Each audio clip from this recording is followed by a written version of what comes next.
Xin chào các bạn, Hoàng Vân quay trở lại với tập mới của series Yêu thương chữa lành. Đây là chuỗi tư liệu ghi lại những câu chuyện thật, con người thật đã vượt qua những căn bệnh nan y bằng một phương pháp mà khoa học thế giới chưa từng biết đến. Bên cạnh việc chữa lành bệnh tật, trong đó có không ít những căn bệnh đang còn là lời thách thức với y học hiện đại. Mục đích của phương pháp chữa bệnh này mang đến cho con người góc nhìn mới về căn nguyên gây bệnh và sự quan trọng của việc thay đổi trong quá trình chữa lành, mà chúng tôi gọi đó là chuyển tâm khỏi bệnh. Video lần này mang đến cho các bạn một trường hợp có phần đặc biệt hơn. Khác với những ca bệnh có liên quan trực tiếp đến chức năng sinh hóa của cơ thể con người. Nhân vật trong video lần này là chị Trang, người đã có các trải nghiệm mà theo như lời chị là có vong ốp vào người, điều khiển mọi hành vi và lời nói của chị. Căn bệnh đã khuấy đảo cuộc sống đang yên đang lành của chị và khiến cho cả gia đình hoảng loạn suy sụp. Chị Trang đã thoát khỏi tình trạng đó như thế nào? Có cần viện đến những phương pháp cầu cúng mang màu sắc mê tín hay không? Xin mời các bạn cùng theo dõi. Khi em đi làm việc ở Bắc Ninh thì em có thuê trọ một cái nhà mà đến bây giờ mọi người vẫn ở bình thường ấy. Mà không hiểu sao em lại đến đấy em lại bị. Thì buổi tối khi mà em ngủ tự dưng em cảm thấy cái chân của mình rung lên, chân tay nó rung lên. Xong rồi em đã biết là trong phòng này không được rồi, có ma rồi. Tại vì em ở cái phòng đấy được 2 tuần thì đến tối nào em cũng kiểu 1-2 giờ đêm em tỉnh dậy. Thế em cứ nghĩ là bình thường thôi, tại vì em hay thích chơi điện thoại khuya thì cứ nghĩ là tỉnh dậy là bình thường. Thế sau đó là có một hôm nó bị rung mạnh, rung lắc cả giường lên luôn. Thì em tỉnh dậy. Thế xong rồi em gọi cái cô chú bảo vệ. Ở cái chỗ nhà đấy thì lại có một cô đồng cũng là người ở thuê phòng đấy. Thế cô lên cô xem không, cô ấy nói chuyện này kia, xong là cô nói chuyện ma này kia ấy. Thế xong là em bị nó ốp, nó nhập vào người ấy. Thế xong là nó chỉ em, nó đòi là đi tu, đi ra chùa tu hay này kia. Thế lúc đấy em nghĩ là có cô ấy không sao, đi cùng cô không sao. Thế là đi ra chùa các thứ nó không chịu ở đi, thế là nó không chịu ra khỏi người em, nó bảo là dính bóng rồi. Thường thì nó sẽ nói theo cái sở thích mong muốn của nó. Ví dụ tao muốn ăn cái này, nó thèm ăn cái này, xong nó nhai miệng chẹp giống như nhai trầu ấy.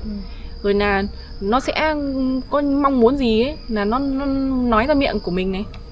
Rồi cái tay của mình nó sẽ cử động không theo cái cảm giác và chủ động của mình. Nó cứ nhập vào người em, nó nói này, nó cái miệng của em này, nó nói bằng cái miệng của em này.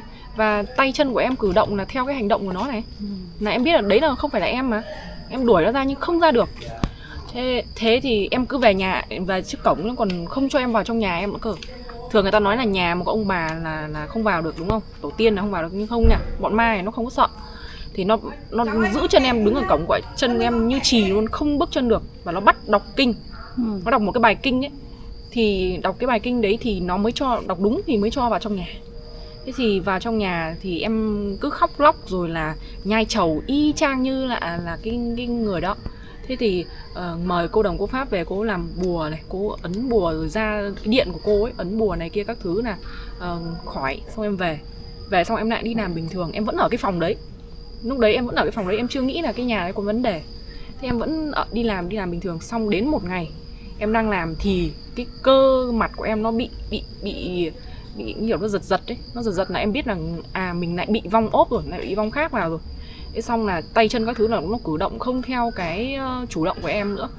Lại gọi cô đấy thì vẫn cô đồng đấy.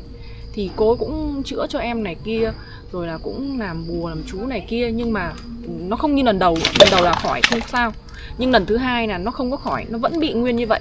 Thế xong là em về nhà, em buồn lắm, tìm hiểu rồi là này kia thì tìm ra được đến thầy Hòa. Thì mọi người giới thiệu qua người này truyền tai kia. Thế là em ra đây ban đầu thầy chữa cho em. Xong rồi thầy, lúc đấy em rất là tin thầy nhá. Tại vì em nhìn thấy thầy là em tin là thầy chắc chắn là người có thể chữa được cho em. Thế em vào trong nhà, ngày xưa còn cái nhà ở trên kia của thầy ấy, em vào phòng khách ấy. Xong thầy chữa cho em, xong rồi thầy bảo em ở lại 3-4 hôm để cho cơ thể nó khỏe mạnh ấy. Nó khỏe thì nó biểu hiện rõ nhất là cái gì vậy? Biểu hiện rõ nhất là mình cảm thấy cơ thể mình sạch này, mình các chức năng, các cử động của mình cử động theo cơ thể của mình thì mình cảm nhận được ạ. Đó là mình.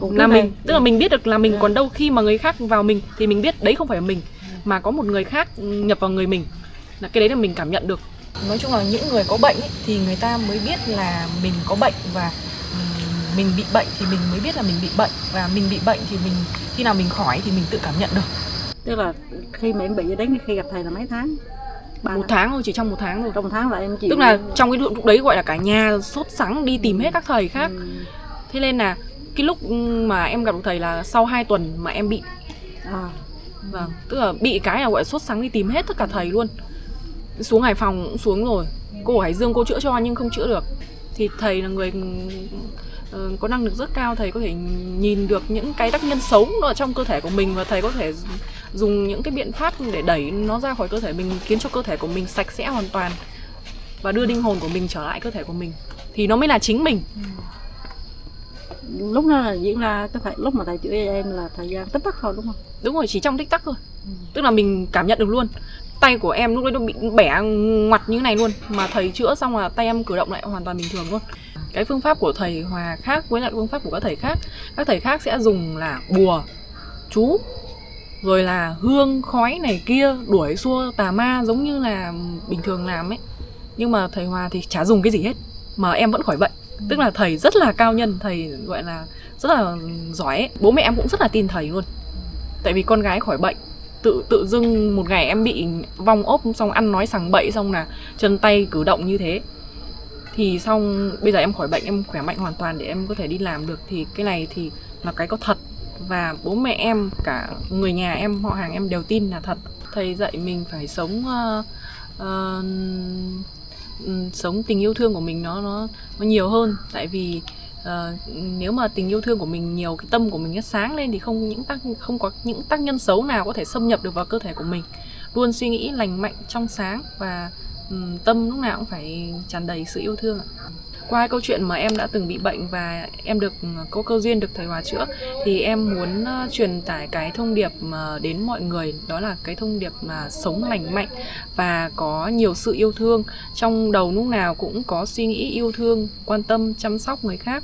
Thì mình sẽ tỏa ra cái năng lượng tích cực, thì không có những cái tác nhân nào xấu có thể xâm nhập vào cơ thể của mình. Các bạn vừa lắng nghe câu chuyện của chị Trang, người mắc phải căn bệnh mà dân gian gọi là bị vong ốp.